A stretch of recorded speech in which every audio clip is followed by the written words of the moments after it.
غوث پاک دریا کے کنارے جا رہے ہیں، ایک بڑھیا رو رہی ہے، بڑھیا بڑی عمر کی رو رہی. کیا ہوا؟ کون ہے آپ؟ فرمایا میں عبد القادر. اس نے کہا آپ غوث پاک ہو؟ فرمایا ہاں، میں نے اپنا بیٹا دولہا بنایا تھا، اپنا بیٹا میں نے دولہا بنایا تھا، بڑے ارمانوں سے اس کو سجایا تھا، کشتی میں بٹھایا تھا، دلہن لانے کے لیے بھیجا، آیا نہیں، انتظار کر رہی ہوں، برسوں گزر گئے، میرا بیٹا مجھے لا دو، میرا بیٹا مجھے لا دو. غوث پاک سے کہہ رہی ہے، کتابوں میں ہے 12 سال پہلے اس کے بیٹے کی بارات گئی تھی. کتنا عرصہ پہلے؟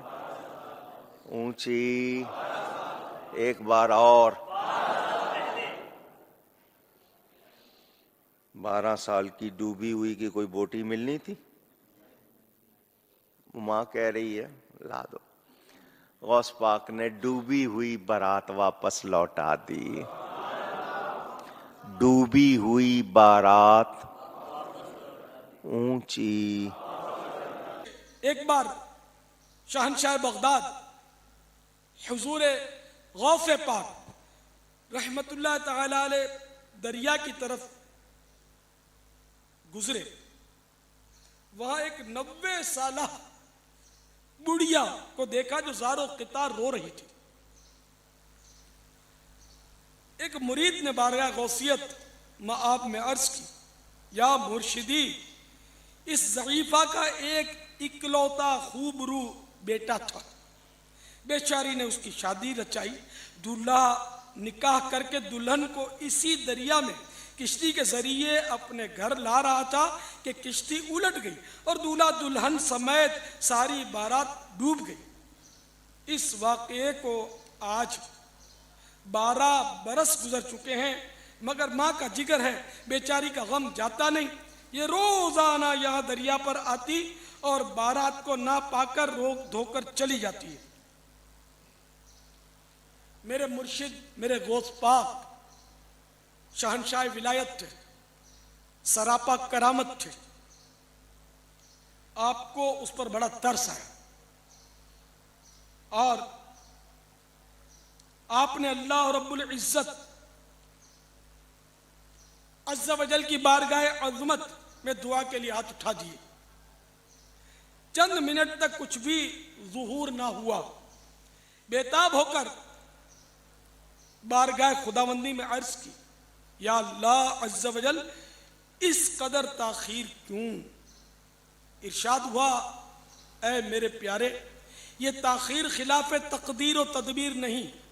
ہم چاہتے تو ایک حکم کن مانے ہو جا، یعنی ہم کہتے ہو جا تو تمام زمین و آسمان پیدا کر دیتے، مگر بمقتضائے حکمت ہم نے زمین و آسمان 6 دن میں پیدا کیے. بارات کو ڈوبے 12 سال بیت چکے ہیں، اب نہ وہ کشتی باقی رہی نہ ہی اس کی کوئی سواری. تمام انسانوں کا گوشت وغیرہ بھی دریائے جانور کھا چکے ہیں.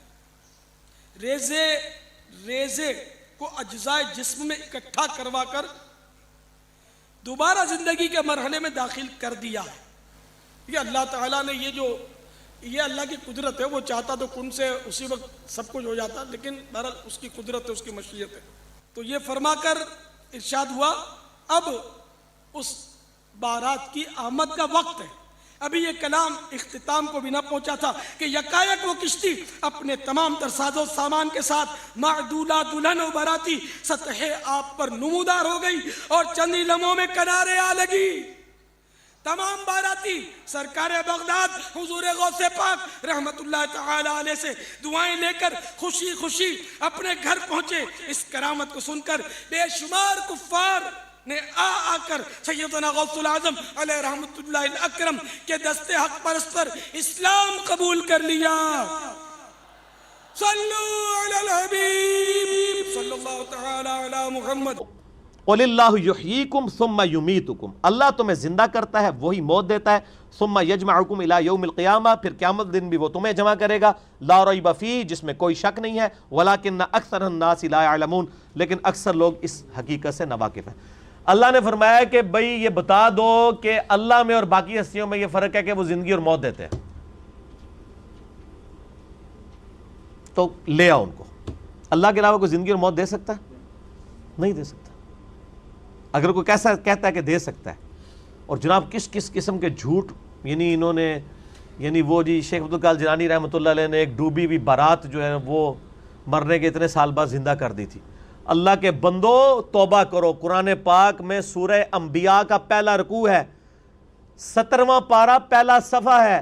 نبی صلی اللہ علیہ وآلہ وسلم کو کافر کہتے تھے، تم ہمیں یہ کہتے ہو نا اگلے نبیوں کے یہ معجزے کہ مردہ زندہ کرتے تھے، تم ہمیں مردہ زندہ کر کے بتاؤ پھر نبی مانیں گے۔ تو اللہ تعالیٰ نے فرمایا کہ ان سے فرما دو کہ معجزات اللہ کے پاس ہے، وہ کوئی معجزہ اس قسم کا نہیں۔ نبی صلی اللہ علیہ وسلم نے بھی کوئی مردہ نہیں کبھی زندہ کیا۔ حضرت عیسیٰ علیہ السلام کا قرآن میں ذکر آتا ہے کیونکہ ان کا معجزہ وہ تھا، ہمارے نبی کا معجزہ قرآن ہے، جیسا کہ موسیٰ علیہ السلام کا معجزہ عصا تھا۔ ویسے آپ صلی اللہ علیہ وسلم کے بہت معجزات ہیں بخاری مسلم میں، کہ مبارک انگلیوں سے پانی کے چشمے جاری ہو گئے، مبارک دعا سے چاند 2 ٹکڑے ہو گیا، مبارک پسینے سے خوشبو آتی تھی، یہ معجزات ہیں، مردہ زندہ کرنے والا نہیں ہے۔ تو یہ بعد کے لوگوں کے بارے میں آپ کلیم کر رہے ہیں کہ انہوں نے مردے زندہ کیے ہیں؟ آج بھی لیں کسی کو جو کہتا ہے نا مردہ زندہ کر سکتا ہے، تو ہم اسے شہید کر دیتے ہیں، اس کی اجازت سے وہ اپنے آپ کو زندہ کر کے بتائے۔ حضرت عیسیٰ نے بھی جو مردے زندہ کیے ہیں نا، وہ یہ نہیں تھے کہ وہ قبر سے نکال کے چلنا پھرنا شروع کر دیتے تھے، صرف اس وقت چونکہ طب بڑے زور پہ تھی، میڈیکل، تو اللہ تعالیٰ نے ان کی میڈیکل کو فیل کیا کہ کوئی میڈیکل، کوئی ڈاکٹر کسی مردے کو نہیں زندہ کر سکتا۔ اللہ نے آیا ہوں میرا نبی اے جیڑا مردہ زندہ کرے گا، اور وہ صرف اتنا ہوتا تھا، قبر پہ گئے مردے کو زندہ کیا، وہ مردہ کہتا تھا کہ حضرت عیسیٰ اللہ کے نبی، واپس چلا جاتا تھا، بس اس سے زیادہ نہیں تھا زندہ ہوتا نا۔ سورۃ الانبیاء کی آیت نمبر 95 ہے، جو ایک دفعہ دنیا سے چلا گیا وہ واپس نہیں آ سکتا، ناٹ ایٹ آل، گیا دنیا میں واپس نہیں آ سکتا۔ اگر یہ بات ہوتی تو حضرت فاطمہ روتی روتی فوت کیوں ہوگی 6 مہینے کے اندر، کہ میں اپنے باپ کا چہرہ اب دوبارہ نہیں دیکھ سکوں گی۔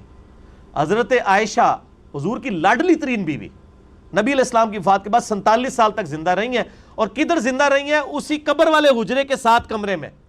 میں کہتا ہوں کوئی ایک روایت دکھا دیں کہ انہوں نے نبی علیہ السلام کی کبھی زیارت کی ہو قبر کے اوپر۔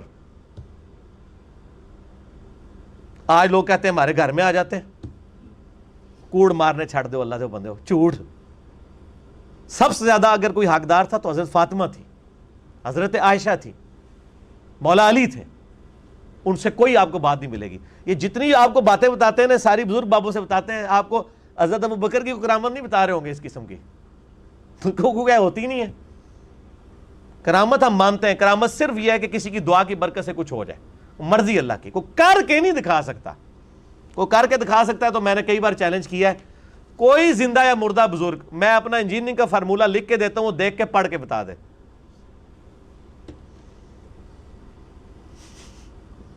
وہ جن کو چیلنج دے رہے ہوتے ہیں وہ کہتے ہیں نہیں یار نہیں پڑھ سکتے ہو۔ اللہ تو پڑھ سکتا ہے نا، میں اگر کوئی فارمولہ لکھوں اللہ تو پڑھ سکتا ہے نا۔ اگر آپ مانتے ہیں کہ اللہ ان کو پڑھاتا ہے، اللہ ان کو سب کچھ دے، اللہ دیتا ہے تو پڑھن نہ پھر۔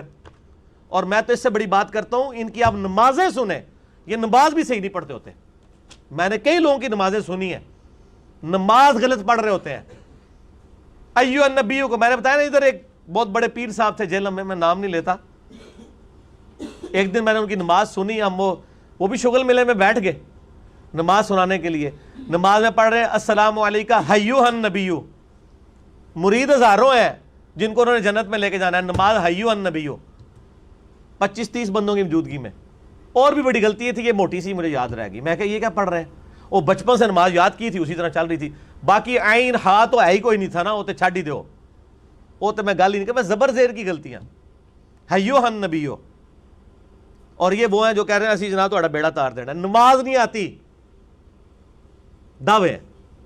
میرے پاس کئی لوگ آتے ہیں نہیں وہ ہمارے سلسلے میں بیعت ہو جائیں، میں نے کہا آپ کا پیر مجھے صرف یہ 17 اذکار جو فرض نماز کے بعد کے ہیں نا وہ مجھے زبانی سنا دے، میں بیعت ہو جاؤں گا۔ آج تک دنیا کا کوئی پیر سامنے نہیں آیا، 17 اذکار ہیں فرض نماز کے بعد،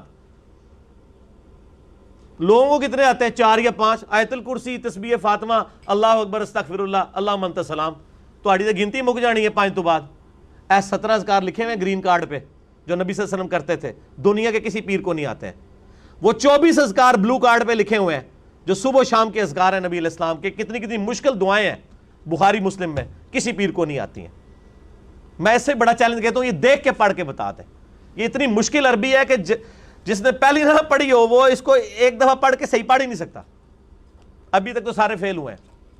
تو پھر یہ کہنا کہ ہم لوگوں کو نبی علیہ السلام تک پہنچاتے ہیں، تسی آپ تے پہنچے کوئی نہیں ہوئے. اللہ تو بندے ہو، نبی علیہ السلام تک وہ پہنچا ہوا ہے جو نبی علیہ السلام کے طریقے پہ ہے، جو آپ نے فرمایا، جو آپ نے وظیفے بتائے ہیں. باقی تو آپ کے خود ساختہ چیزیں ہیں، وہ جس طرح ہندوؤں کے ماننے والے اپنا وہ کرتے ہیں، آپ کے ماننے والے آپ کو سکھا رہے ہیں. نبی علیہ السلام کے ساتھ کوئی تعلق نہیں ہے. نبی صلی اللہ علیہ وسلم جو کچھ دے کے گئے وہ یہ موجود ہے اس میں، وہ اس قرآن کے اندر ہے. باقی سب کچھ آپ کے بابوں نے آپ کو دیا ہے، اس کا دین سے کوئی تعلق نہیں ہے. ٹھیک ہو گیا جی؟ اور ویسے بابوں کے اوپر کوئی ناراض بھی نہیں ہونا چاہیے، کیونکہ سارے ایک دوسرے کے بابوں کو نہیں مانتے. جب سارے ایک دوسرے کو نہیں مان رہے ہیں تو ہم کہہ رہے ہیں سارے ٹھیک کہہ رہے ہو، کسی کے بھی نہ مانو. ایک بندے کو اپنا امام بناؤ، امام اعظم محمد رسول اللہ صلی اللہ علیہ وآلہ وسلم صلاۃ تسلیما کثیرا کثیرا. ٹھیک ہو گیا جی؟